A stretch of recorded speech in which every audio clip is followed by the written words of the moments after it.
오늘은 6월 6일 고린도전서 15장 20절부터 34절까지 말씀입니다. 먼저 20절과 22절 한번 읽어볼게요. 그러나 이제 그리스도께서 죽은 자 가운데서 다시 살아나사 잠자는 자들의 첫 열매가 되셨도다.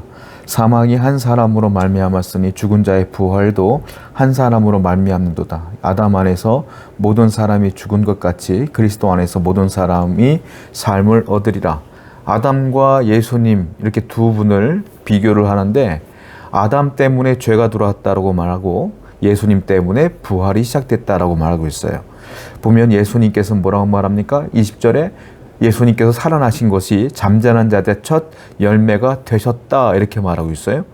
아담이 죄를 지음으로 온 인류가 죄를 지은 것처럼 된 것이죠. 죄인이 된 것이죠. 예수님이 부활을 했기 때문에 예수 그리스도를 믿는 모든 사람들도 또한 부활할 것이다. 그분이 첫 열매다라고 말하는 거예요. 우리가 과실나무를 심으면 첫 번째 열매가 맺어지면 두 번째, 세 번째 열매가 반드시 맺어지게 되어 있죠.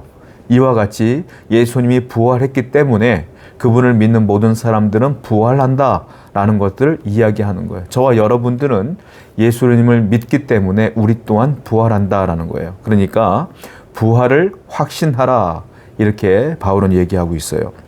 23절과 24절입니다.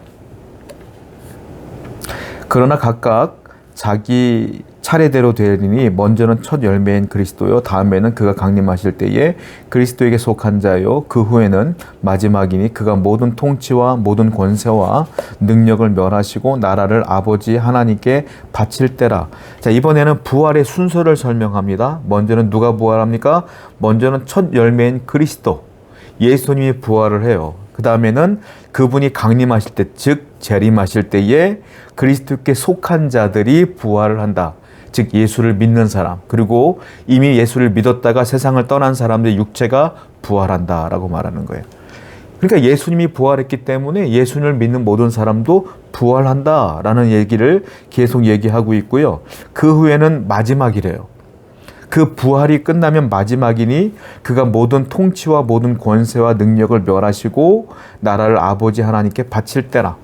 모든 세상의 권세와 악한 마귀의 권세는 그때 다 괴멸당한다 이 말이에요.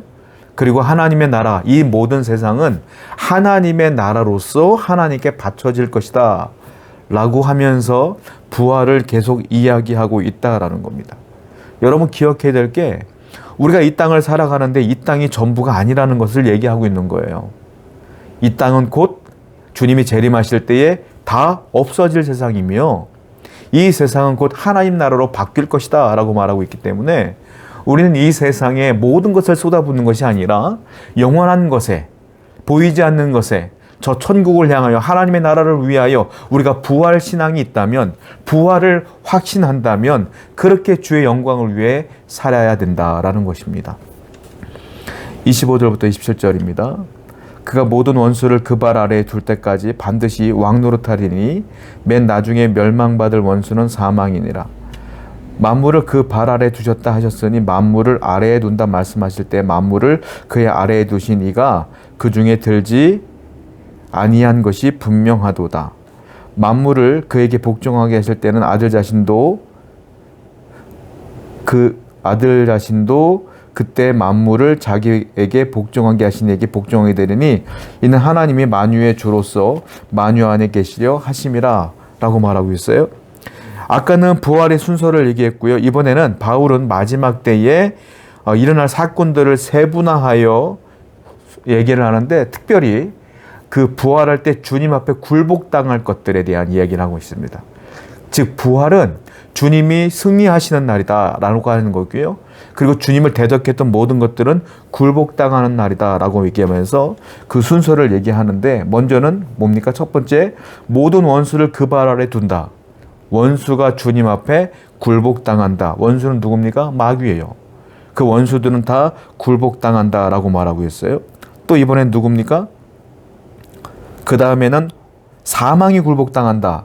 26절을 보니까 맨 나중에 멸망받을 원수는 사망이니라. 사망도 굴복당한다.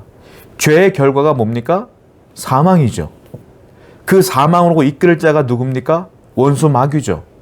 그러니까 부활하신 주님께서 재림하시는 날 그 원수 마귀가 굴복당하며 그 원수 마귀가 추구했던 그 사망도 주님 앞에 굴복당한다. 그리고 이 만물을 다 주님 앞에 둔다. 주님 발 앞에 둔다라고 말하는 거예요. 여러분 그렇습니다. 원수 마귀는 결국 패합니다. 사망도 패합니다. 여러분들의 끝에는, 주님을 믿는 여러분들의 끝에는 승리만이 있습니다. 결국 원수 마귀가 지금 득세한다 할지라도, 여러분들 앞에 승리하는 것처럼 보인다 할지라도 결국 누가 승리합니까? 그리스도를 믿는 성도가 승리하는 것입니다. 그 사실을 우린 분명히 믿어야 된다라는 것이죠. 29절부터 우리 32절까지입니다. 만일 죽은 자들이 도무지 다시 살아나지 못하면 죽은 자들을 위하여 세례를 받는 자들이 무엇을 하겠느냐? 어찌하여 그들을 위하여 세례를 받느냐? 또 어찌하여 우리가 언제나 위험을 무릅쓰리요? 형제들아, 내가 그리스도 예수 안에 주 안에서 가진 바 너희에게 나의 자랑을 두고 다누노니 나는 날마다 죽노라. 내가 사람의 방법으로 에베소서 맹수와 더불어 싸웠다면 내게 무슨 유익이리요? 죽은 자가 다시 살아나지 못한다면 내일 죽을 터이니 먹고 마시자 하리라. 자, 이게 무슨 말이냐면, 자, 부활의 의미에 대해서 바울이 얘기하고 있는데요. 먼저 뭐라고 말합니까? 죽은 자들이 살아나지 못한다면, 다른 말로 부활이 없다면, 자, 죽은 자들을 위해 세례를 받는 것들이 무슨 의미가 있겠느냐? 죽은 자들은 뭡니까? 죄인들을 말하는 거예요. 죄인들이 예수를 믿을 때 뭘 하죠? 세례를 받음으로 구원함을 표식으로 우리가 받는 거 아닙니까? 그럼 세례가 무슨 의미가 있겠냐는 거예요. 부활이 없다면 구원이 없는 것인데, 그러면 우리가 세례받는 의미가 무엇이 있겠느냐? 그러니까 부활은 반드시 있는 것이다 라고 얘기하고 있는 것이죠. 그래서 바울이 또 뭐라고 말하니까 유명한 말이에요. 나는 날마다 죽노라. 딱 무슨 말이냐면 그 앞에, 그러면 내가 전도하고 있는데 전도하는 이유도 없는 거 아니냐? 내가 뭐하러 전도하냐? 내가 죽음을 무릅쓰고, 내가 고통을 무릅쓰고, 고난을 무릅쓰고 뭐하러 전도하냐? 부활이 있기 때문에, 구원이 있기 때문에 전도하는 거 아니냐? 나는 날마다 죽노라. 내가 날마다 전도하며 고통스럽게 고난 가운데 있노라. 왜? 부활을 믿으니까. 바울은 계속 이 얘기를 하고 있는 거예요. 무슨 말입니까? 부활을 믿는 자는 고난을 두려워하지 않는다는 거예요. 부활을 믿는 사람들은, 반드시 확신에 거한 사람들은 복음 전파에 어려움이 있을지라도 그것을 멈추지 않는다는 거예요. 왜? 부활을 믿기 때문에. 근데 모든 성도가 구원을 믿으면서도 전도하지 않는다는 것은, 우리가 정말 부활을 확실히 믿는다면 그럴 수 있겠느냐? 바울은 얘기하는 거 아니겠습니까? 여러분, 우리가 바울처럼 날마다 죽는 삶을 살아야 돼. 내가 부활을 확신한다면 고난이 있을지라도 주의 복음을 위해 살아야 되며 그 복음을 전하며 살아야 된다라는 겁니다. 32절부터 34절까지 한번 더 읽어볼게요. 32절 하반절부터 읽어보겠습니다. 죽은 자가 다시 살아나지 못한다면 내일 죽을 터이니 먹고 마시자 하리라.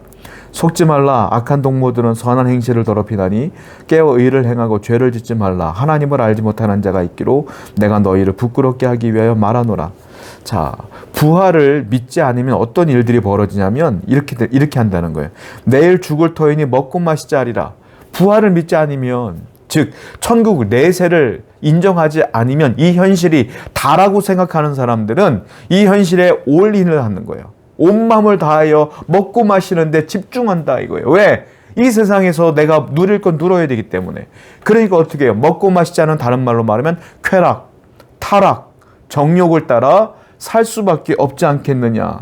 속지 말라. 33절에 악한 동무들은 선한 행실을 더럽힌다. 그 부활을 믿지 않는 사람들을 악한 동무라고 얘기해요. 그 사람들은 너의 선한 행실을 더럽히는 자들이라. 너가 그들을 따라 행하면 너의 행실은 더럽혀지리라. 부활을 믿는 자는 어떻게 돼요? 그러므로 거룩하게 살아야 된다. 오늘도 부활을 믿는 우리 성도들은 오늘도 거룩하고 진실하게 살아야 될 줄로 믿습니다. 기도하겠습니다. 오늘도 부활을 믿으며 하나님의 은혜 가운데 거하는 성도가 되기를 원하며 거룩한 행실로 살아가기를 원합니다. 예수님의 이름으로 기도드렸습니다. 아멘.